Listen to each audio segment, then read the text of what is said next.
This is the Anything But Banker to Broker podcast. We're going to be talking to some of the industry's best and brightest about the unique pathways they took before stepping into broking and how it set them up for success. Thanks for listening.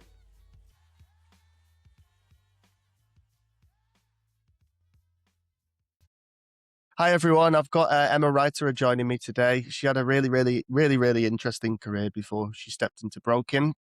And I kind of guess that it's a career that's really shaped the person that she is and how she kind of carried herself into broking. So she was working as a nurse across two different departments at a time. Emma, thank you for coming on. Hi, Joe. Thanks for having me. No, all good. What's been going on? Are you having a good start to the year?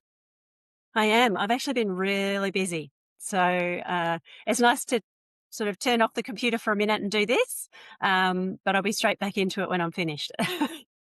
I think it's a good problem to have as a broker, right? You know, there's lots of yous out there, like there's lots that aren't as busy. So it's a good spot to be in. Like, you know, we only complain when we're busy. Good start. Complain more.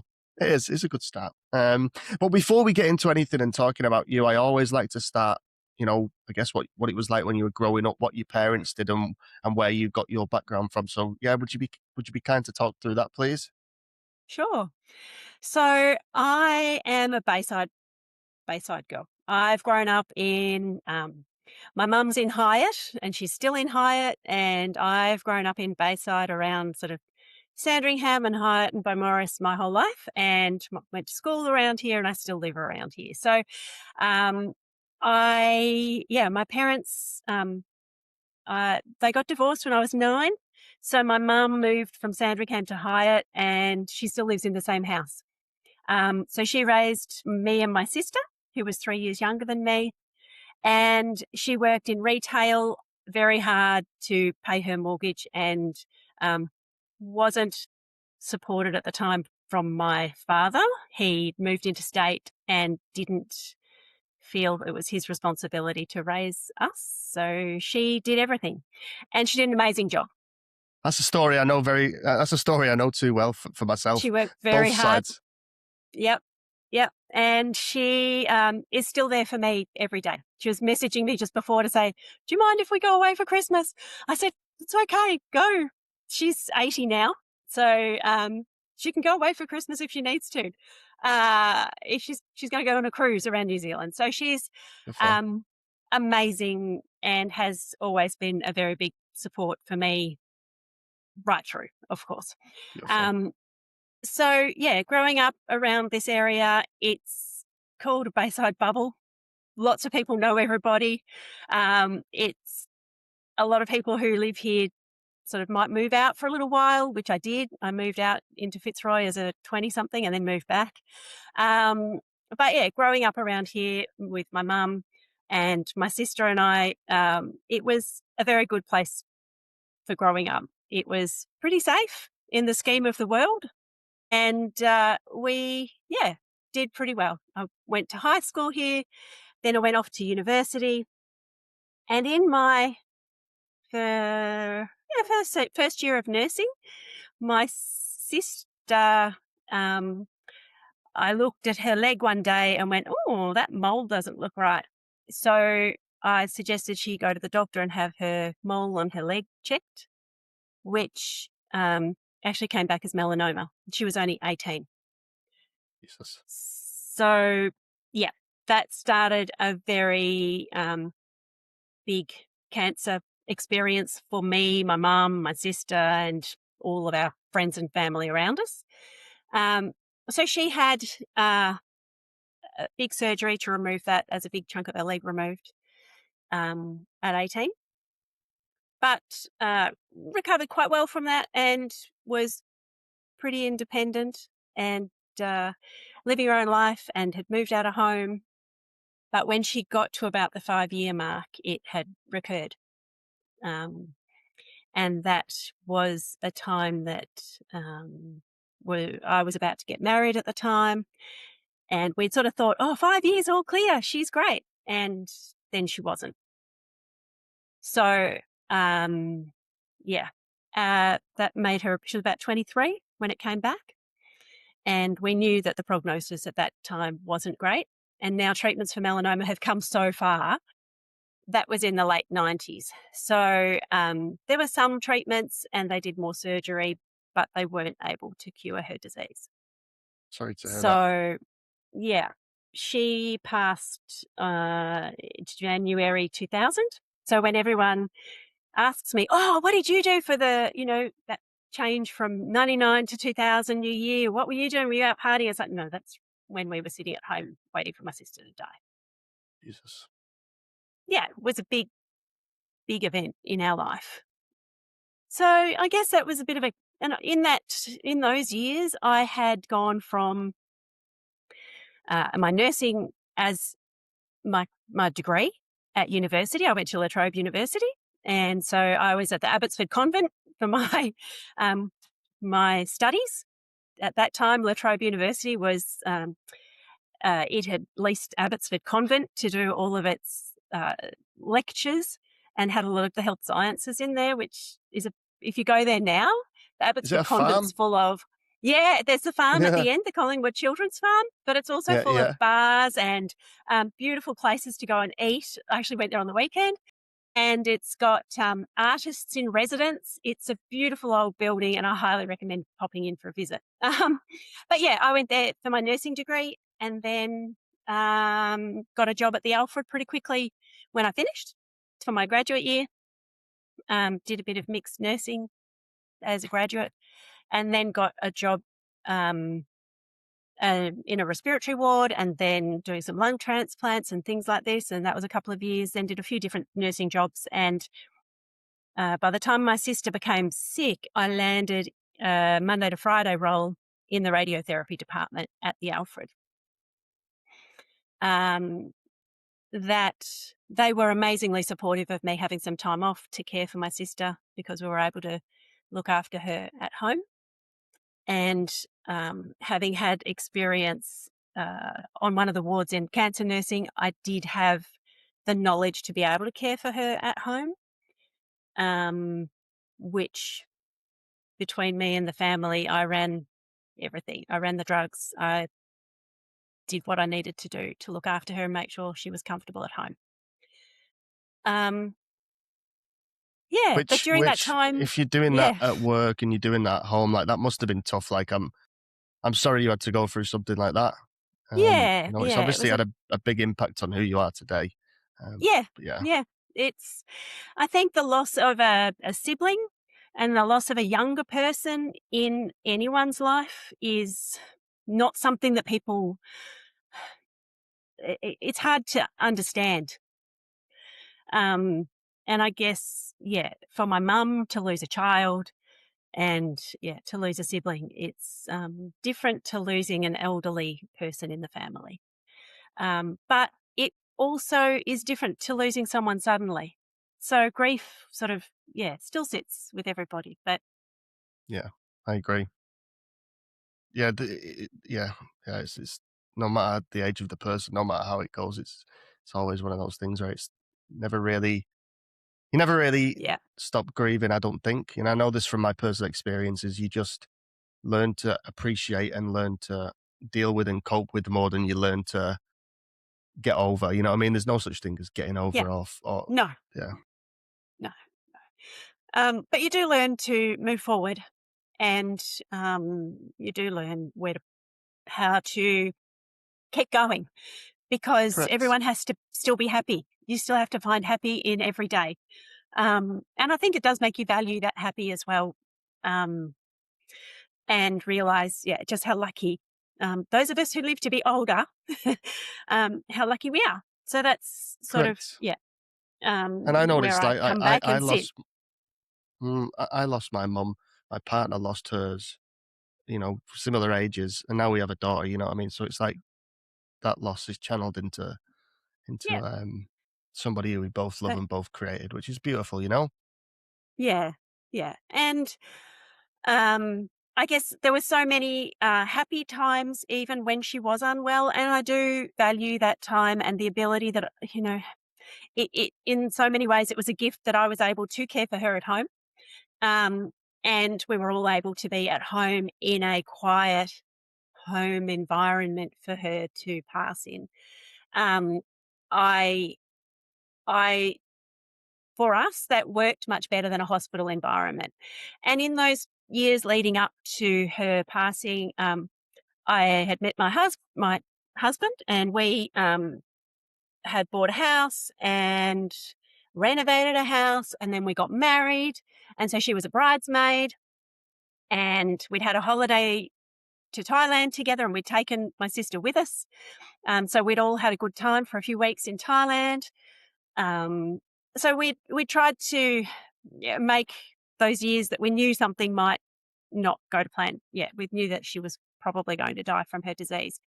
We tried to make that as good as it could be. Even sitting on her bed, sort of at the Christmas time when we knew she was at the last few sort of days of her life, we were sitting there. I remember we were all sitting together, my husband at the time, my mum, my stepdad, all on her bed watching Something About Mary and laughing our heads off, um, because it was a crazy time to think that she's sitting there dying, but we're all laughing at this crazy, silly movie. But there's nothing you could do about the situation, so you just had to sit together. And yeah, it was, one of those memories you come back to and go, well, it is what it is. And then you work out how to move forward. But um, yeah, it was a big part of, I guess, being a cancer nurse from then on. I've carried my own grief and my own experience into my cancer nursing, um, and learnt how to uh, not You had lived carry other experience, right? people's grief. Yeah, but I learnt not to carry other people's grief. Unfortunately, life is one of these things that I couldn't do my job if I carried other people's grief, but I could sit and be present for them, which is that empathy, not sympathy. So I Hmm. can sit there and completely understand their grief, but their grief isn't my grief. I have my own grief, my own trauma. Um, and that's the bit that um, I guess I do have very good understanding of what people were going through when they were told their diagnosis and prognosis. Uh, and part of working in radiotherapy at the Alfred, in that time I was there, I ran the brain tumor support group. I had primarily focused and worked with one of the medical staff there who is still a friend of mine, and he focused on brain cancer and brain radiation, was a specialist and an educator in his medical field. And then I was the specialist and educator in the radiation oncology, neuro oncology space at the Alfred at the time. Um, so, yeah, I was a clinical nurse specialist in radiation oncology, and I did a lot of education of nursing staff in that department, as well as the patient care. So, it was very rewarding, and I was there while I had my children, um, dropping to part-time. Um, eh, I guess, yeah, um, it was a good job because it was only Monday to Friday, and as a nurse, anyone who works shift work understands that a Monday to Friday nursing job doesn't get paid as well because you don't get penalties and, the weekends and night shift penalties, but the benefit of not working night shift was, yeah, it was gold to me. Did enough night shift in the first few years. So, um, yeah.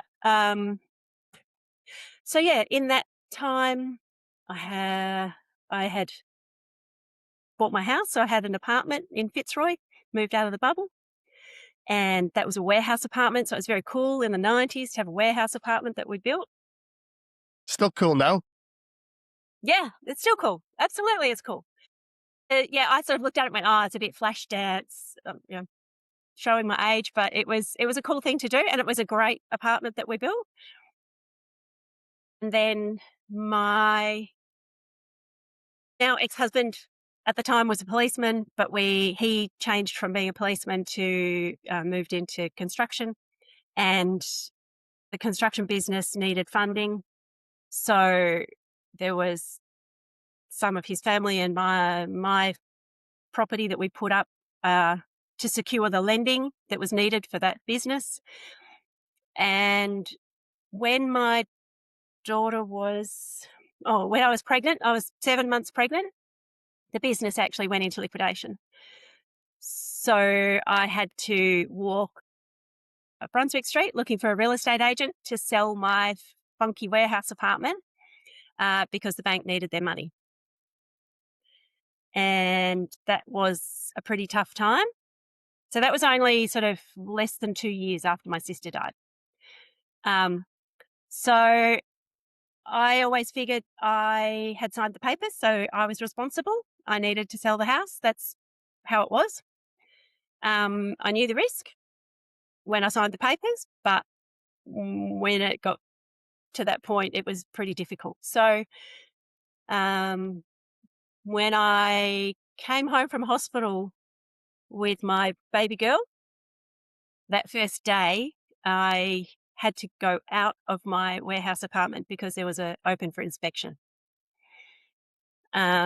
which was a pretty big thing, losing that very cool apartment. But at that point too, we moved back to the bubble.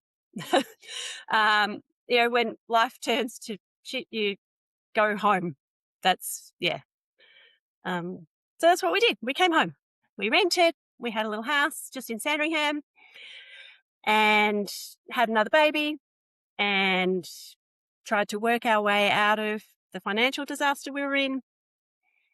But then when the kids just started primary school, so my daughter started primary school, so she was 5, my son was 3, just starting kinder. That was about this time of year, and only probably 8 weeks after they started, my husband at the time had a big stroke. So he was very disabled and still is. And after a period, on that day, pretty much, um, we moved in. The kids and I moved in with my mum because we couldn't pay the rent, and I couldn't stay in the house. So I gave notice pretty much within days of the stroke, notice to the rental agent. Moved in with my mum and the kids, and back to the family house where she still is now. And yeah, I had my friends help me get out of that rental property and move and store all my things, our things at the time. And I lived with my mum for about a year while we worked out how we were going to move forward with no money, no income protection. He'd drawn all his super out and put it into the business as well. So he had no super, he had no life insurance, no income protection. And I was still working 2 days as a nurse. So we were in a bit of a tricky situation. So I did one of the hardest things of my life, and probably anyone who's done it will say it's the same thing. I applied for public housing to consider if the 4 of us could go and live in public housing with him very disabled, me and the 2 kids. And then I worked out that I couldn't care for him and raise the kids and find happy. And Hmm. as I said before, we all have to find happy. And that was one of the things that I decided. And he lives with his mum and dad. They've done a beautiful job looking after him and giving him purpose. And the kids have, I've created a happy home for them. So they've, gone through school, primary school, high school. They've now got jobs. They're independent and they're happy adults. And I've found happiness myself later in life, and kept nursing 2 days a week, and then added up to 5 days, added working at Cabrini, in the neuro-oncology space at Cabrini as well. And that was taking me to 5 days a week nursing, renting at the time. And then, I found a partner and we bought a house. after my nana passed, and I got some money as an inheritance, and that was the only way I was able to buy a house and get a deposit. Because that's the thing, I completely understand how hard it is to consider having to have a deposit, um, and working back from nothing. So, I was very lucky, and that bank of mum and dad or bank of grandparents, was the only way I got back in to the property market. Um, so I do have a very good understanding of the challenge that that is for people.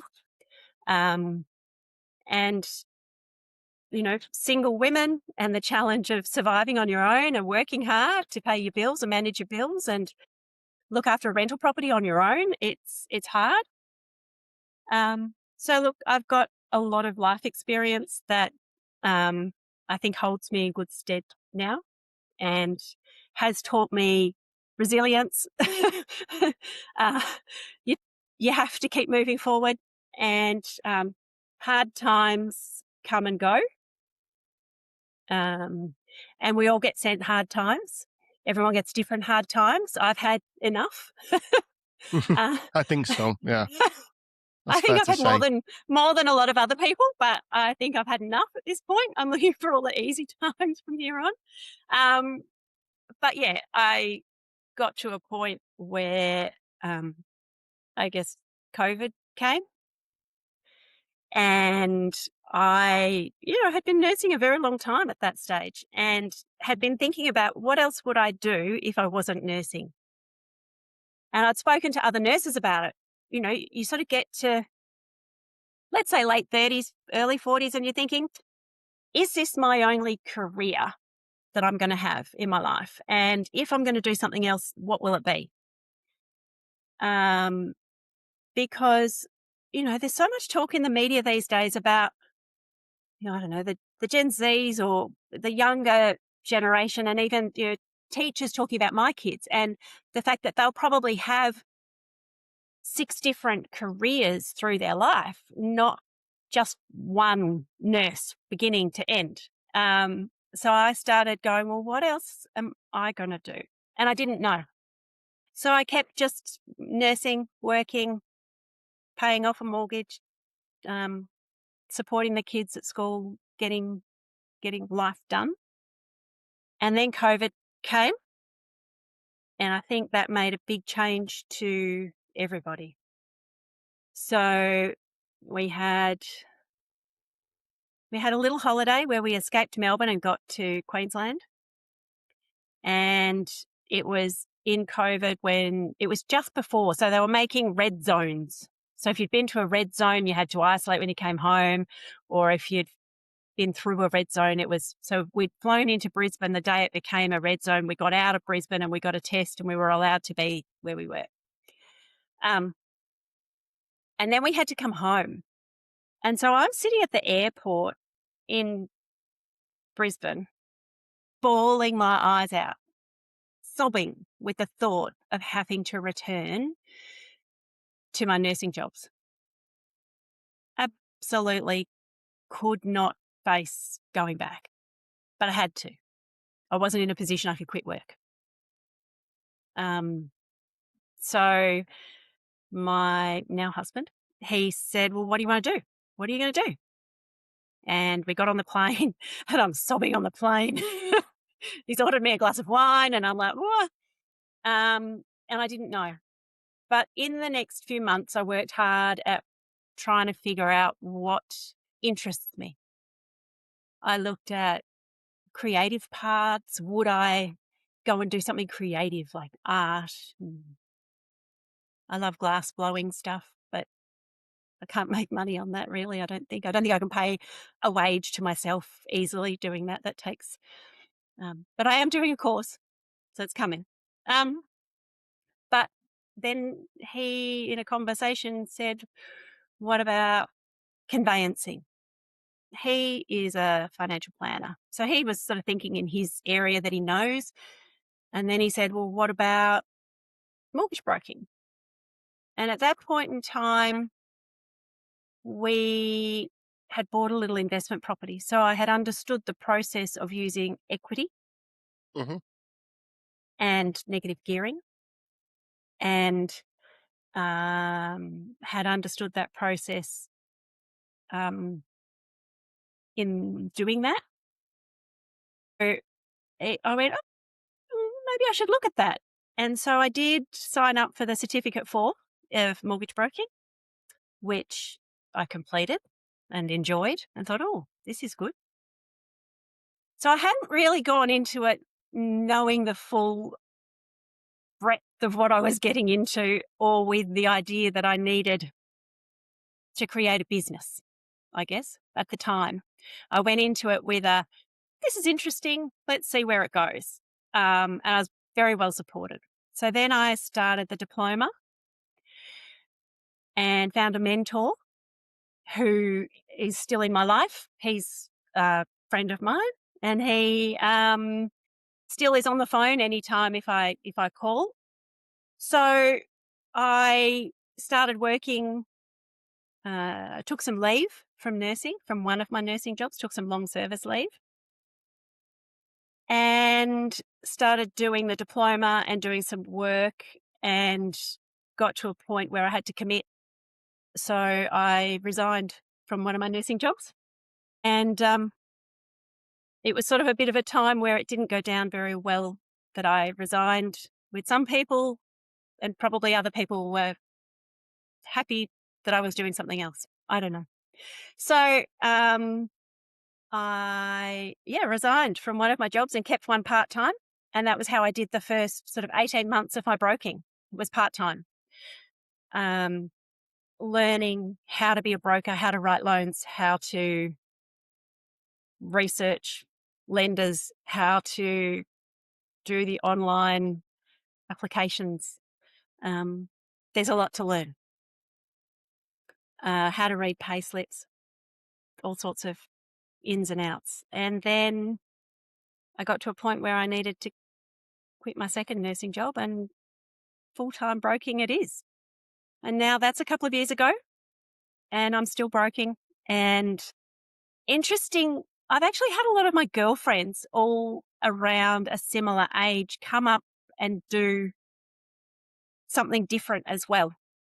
Um, I think it's once you, I don't know, maybe some women are able to, when they get to an age, make a decision that it's more time to focus on themselves a little bit and look at their own achievements and not just focus on their kids. Time to do something for yourself. And so a good number of my girlfriends have gone out and done a new degree or changed careers completely. And it's exciting to see these women whose kids are independent, more or less, probably still need a little financial help here and there, uh, but are, thriving themselves, you know, and finding that thriving is creating that happiness. And so that's what the goal is for all of us in life, is to find a challenge. And I think as we get a bit older as well, I actually had a meeting with my GP the other day, and she said, I told her I've changed careers and what I was doing, and she said, "Wow, that's really good dementia prevention." I know as people get older, they talk about, challenging your brain and making sure that you are either learning an instrument or learning a language or something like that to keep your brain sharp. And that's what she considered my moving into broking as. And, those women around me as well, doing different careers and studying. And I think I agree. It's very good for us personally to go into our, you know, second part of our working life with a new challenge, and to kick goals in that space too. I think talking about you, it's a credit to you as well, right? Because you've obviously had a bit of trauma, well, a fair bit of trauma growing up. And for you to be able to hold yourself and make sure that your kids don't grow up with that generational trauma and they go out and they build their own path and they're happy, you know what I mean? Like that's a massive credit to you because, I've seen it with a lot of people. 9 out of 10 people would go the other way, you know what I mean? Their kids would grow up as a product of, I guess, of the trauma that they've been through. So it's a real credit to you for you holding it together. And it's one of them. You saw your own mum doing it as well, right? So you had a good blueprint of like strong woman taking the reins, doing shit for the kids, getting stuff done, like setting their life up, not being a product of it. I Yeah. respect it. Yeah. Thanks. But moving forward, let's broken's your career forever now. Is Broking. that fair to say? Yep. Yes. Yes. Yes. This is me. This is me moving forward. I don't see myself doing anything else anytime soon. So I don't know where the broking world will take me at the moment. I'm happy doing what I'm doing. I have some flexibility, which was something that was part of the reason for coming into broking, that I can do it anywhere. But I have also learnt that that flexibility of being able to do it anywhere does mean you have to take your computer and do it anywhere. Hmm. Yep. um, so there's a little bit of the fact that you are responsible and uh, it's hard to have a break in a broking life unless you're in a bigger business with other staff and brokers, which I'm not at this point in time. Or may never So be if you don't want to do or that. may You know what I never mean? be. That's That's right. totally fine. That's right. Or may never be. But then I have to accept that if I'm going on a holiday for 6 weeks, I have to take my computer and I have to do some work while I'm away. And that, uh, you can wind it down a bit and perhaps pass deals to other brokers, have some sort of referral agreement so that you're not necessarily writing new loans while you're on holidays. Um, so there's ways to manage it, and I guess I'm just working out those ways. Um, yeah, but that's okay. It's fair. It's all part of it. It is, and it's one of them. Like I think some people come in and just know what they want to do in the industry and how they want to build a business, or if they want to build a business straight away. And some people, it takes them a while. There's these businesses I deal with that are 7, 8 years in, and they're like, do you know what? Like me having people coming into the business and trying to grow it was the worst thing I ever did. I was much happier just doing it myself and just being able to run it and not have to worry about people and not see Yeah, fucking 80K leave the business account every year for a person. That's fair. yeah, Like yeah, I what yeah, I'd love to see is I'd love to see more nurses joining you and joining your business. I think that'd be a beautiful thing, to be honest, if they want to do it. yeah, yeah, yeah. That's a possibility in the future. I'd love to write more loans for nurses. Nurses, I understand what being a nurse is, right? So that's where I'd really love to niche in the future into loans for nurses. Nurses, I've done salary packaging. I did it at two Hmm. jobs at the same time. I've worked shift work. Uh, you know, nurses' pay slips usually do brokers' heads in. And I'm not saying that I find it easy because I don't think there's anything easy about a nurse's pay slip unless they're a Monday to Friday like I have. But still, it's a space that I do understand, and at the moment, I guess it's about building some of those relationships in that nursing space to be able to work with nurses in the future, and those nurses who are maybe either first home buyers, um, and that sort of doubles the two things that I love: the first home buyers, trying to teach them, and a little bit of guiding while they're working out what they want to buy, how they're going to do it. Which I guess I draw from the nursing stuff of the education side of things. Um, and then, yeah, being able to help nurses, and even, as nurses are older and perhaps have their own occupied house and then want to buy an investment property, if they want to do that, that would be certainly something I'd love to help with. And then they also often have quite good superannuation as well. So one of the other things that my broking business sort of sits beside is my husband's business that sets up self-managed super funds. So I've done and am doing quite a lot of self-managed super fund loans, which is a niche again. Um, but yeah, they all sort of can cross over here and there. So it's interesting where they cross, and um, it's yeah, the nursing space would certainly be something I'm really keen to um, yeah, focus on in the future.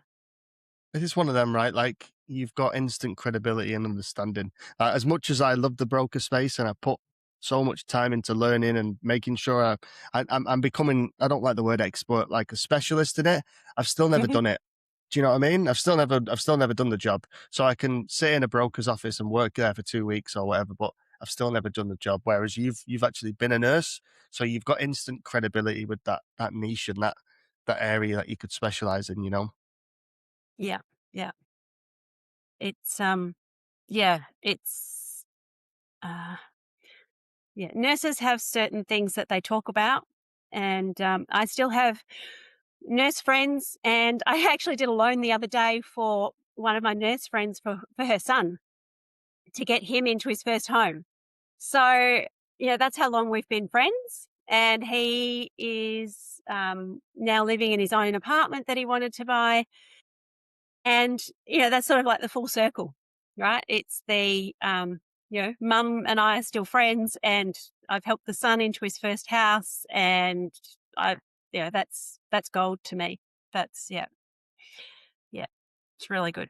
And that's It's, the beauty of brokers, I think, right? Like I speak to so many that are now like 15, 20 years into running their own business and they're getting all of their clients' kids coming to them. You know what I mean? yeah, Because yeah, they've spent that whole time building a relationship and educating their parents that when that kid's got to a mature age, the mum and dad go, do you know what? We want to help our kid get ahead. We're going to withdraw some money out of our equity and help them buy something because they've been yeah, educated on the way up. You know what I mean? And yeah, and yeah, generations ago, that didn't happen. Like, you just paid down your mortgage and, you know, you yeah, bloody, your kids yeah. inherited it when you passed away. You know what Mm. I mean? See, that's the thing. I don't think my mum refinanced her loan once.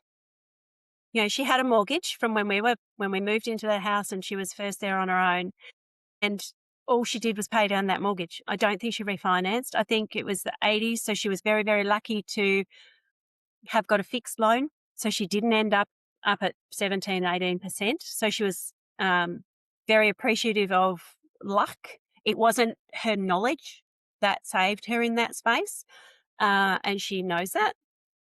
Um, but she wouldn't have had a relationship with anyone at that point to be able to say to me, "Oh, you should go and see Emma." Um, so it was, um, yeah. I guess when I got my first loan, I my yeah, we walked into the police credit co-op, and that's where we went and got a pre-approval at the police credit co-op. But um, yeah, we didn't even think of going to a broker back then in the 90s. So these days, with 80% of loans being written by brokers, it's a different world. I think I think that's very good for the population to be able to have someone who answers their questions, does that comparison for them, and you know to have available to me, 50 lenders and you know multiple lenders in super fund lending as well as multiple lenders in first home buyer guarantee scheme lending. That's yeah, Mm. it's Yeah, a it's very one of different them. world to what it was. It is, and it's like the direction brokers can give. Like my example, for example, was that my nana passed away, right? And the family home that I'd grown up in, my uncle had grown up in, my my mum had grown. Like my mum lived there until I was 11, and we moved into social housing. And when my nana passed away, we sold that house, right? And we got it. It was Edwardian, so I think it was built in like the 1912s, 1912 around that era. And Mhm. basically, they come in, they valued it, and then it got devalued, and then it got devalued because it needed this and this doing. We ended up selling it for like next to nothing. And that mortgage had been paid off for about 15 to 20 years, I reckon. So it was all that equity that was sat Mhm. there. Somebody had bought it, somebody had flipped it. So I think we sold it for about £187,000. Mm. And I think it recently got listed for about I think it was at 800.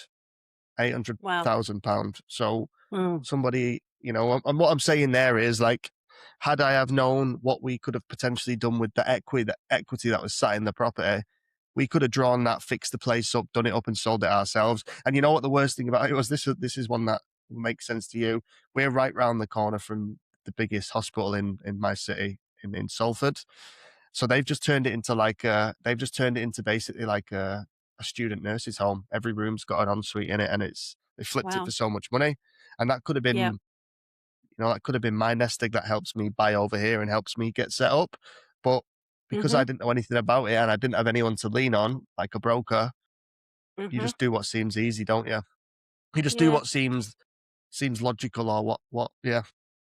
And people make their own choices as to what properties they're wanting to hold as well. And I think that's something um yeah, my father inherited a shop from my nana, from his mother, and she gave it to him many, many years ago. And he was living interstate, but the first phone call he got to say, "Hey, could you fix the aircon?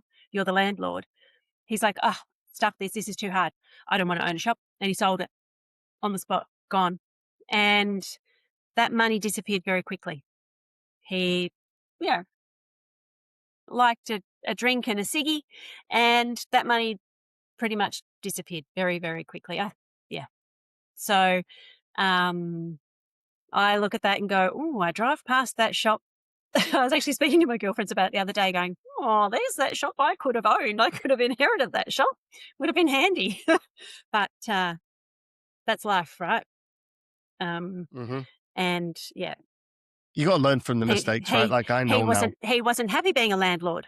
He didn't want to be a landlord, and some people don't, and that's okay. So, not everybody wants an investment property. Not everybody wants, the giant portfolios, and not every broker wants a massive broking business either.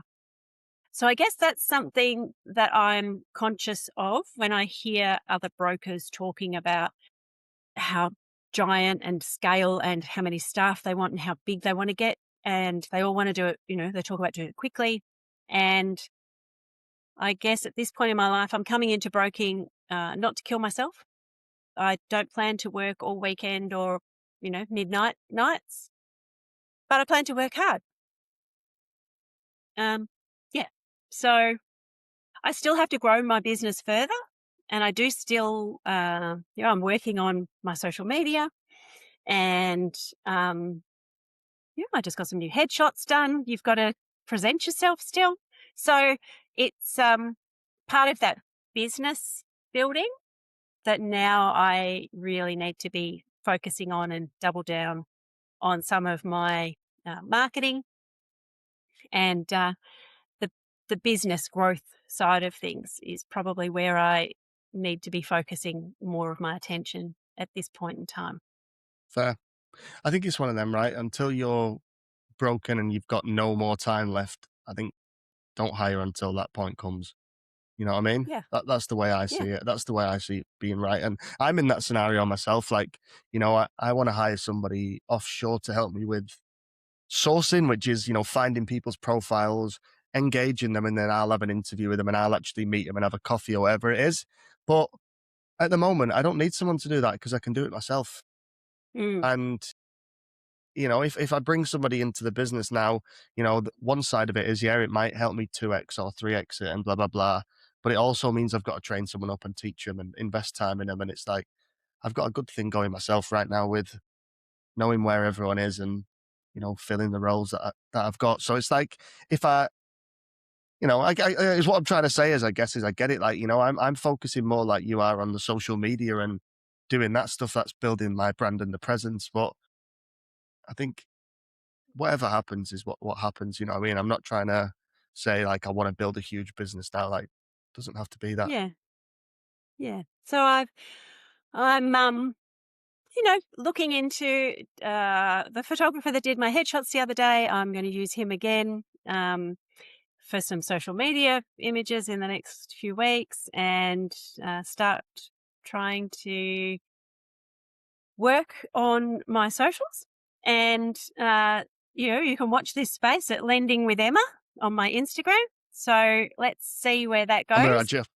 I guess I'm not a TikToker, so let's see where that ends up as well. I feel like um, TikTok's one of them. I think if you do an Instagram, I think that's enough. To be quite honest, I hmm, think there is platforms yeah, out there where it spits it out to both of them and it puts it out in the same format. But I feel like Instagram's good enough. I feel like the way that the algorithm works will put it more in front of people like you want to see it there than TikTok. yeah. And that's the thing, right? There's so much to learn being a broker that it's not just how to write a loan, though. There's so much around it, and running a business. Um, yeah, that's probably not How what can you I write a loan? How considered can you write a when I loan? started. Yeah, yeah. Well, that's just like, how can you write a loan if there's no leads in the business or there's no loans to write? That's That's the right. reality of it. You know, That's right. the deal gets Yep. done if there's a deal there to be done, but the hardest part is finding deals. Yep. Yep. And there's that classic broker lead, um, wave. You've got too many, and then you've got not enough. You've got too many and not enough. So it's trying to make that consistent at a level that you can manage. And if you do need some support, working out what sort of support you could perhaps switch on, switch off, dial up, dial down. Um, and that's, yeah, I've got contacts, and I'm doing some work in that space as well. Yeah, I think that on-demand support's a massive thing that not a lot of people know about, but is massively, is offered. And I know that some of the aggregators, LMG, for example, they have their own in-house offshore team where you can either have a Hmm. dedicated person, you can have somebody that's literally like, we need assistance for 2 weeks, whatever it is. So I think, yeah, I think those models are solid and they really work. It's not as good as having Yeah, someone in your business full time, don't get me wrong, but at the same time it's good that it exists for people like yourself that are still in that position. yeah, yeah, yeah. There's a lot of cost to be considered in being a broker and establishing a broking business.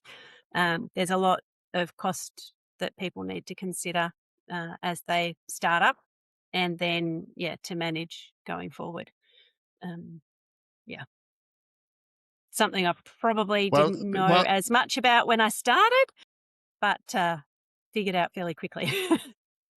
And I've been lucky enough to it's be one of very well them. supported um, to get to this point. So, yeah, great.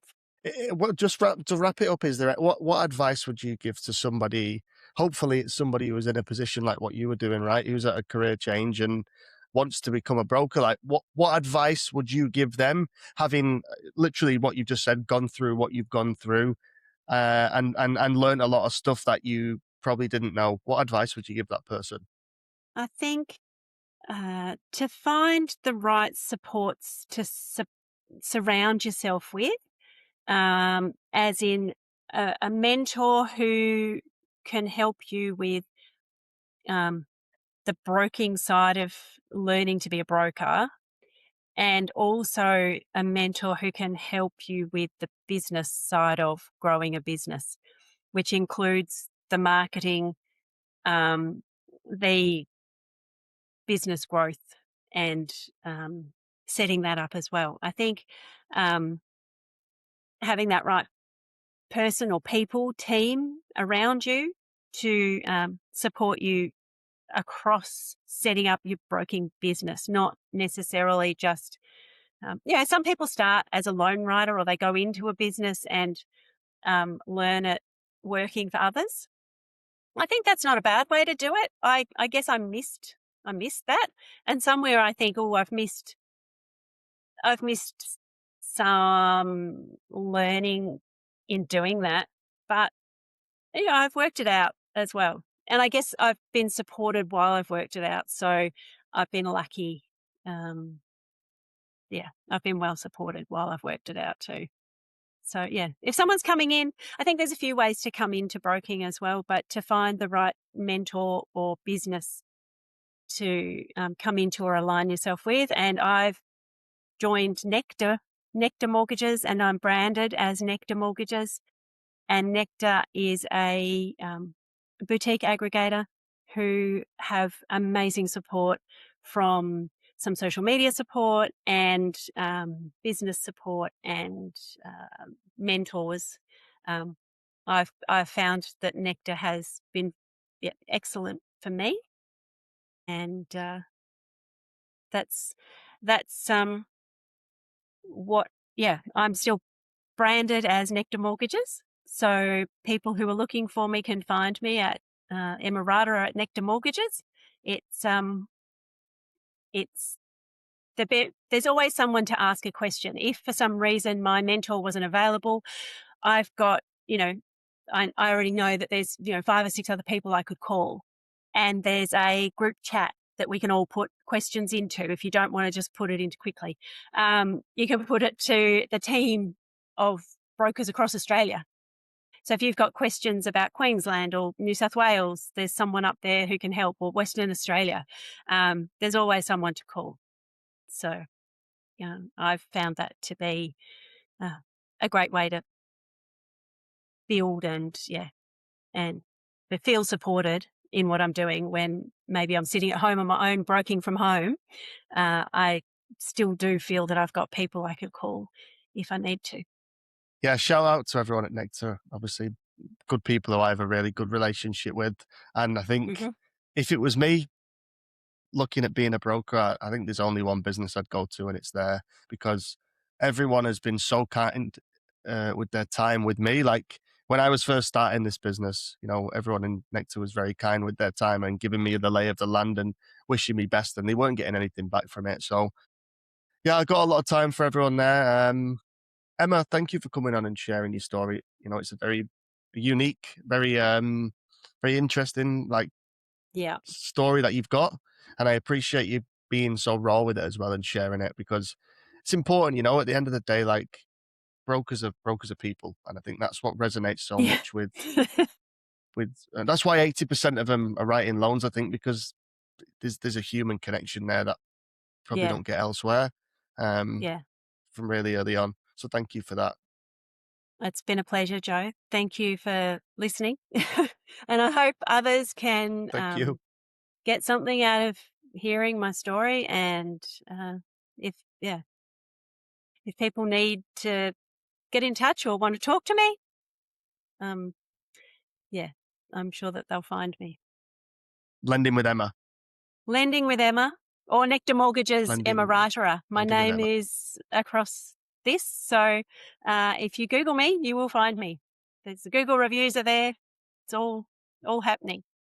Beautiful. All right. Well, thank you, Emma. Take it easy. Thank you, Joe. Have a lovely day. You too. Bye. Thank you. Bye.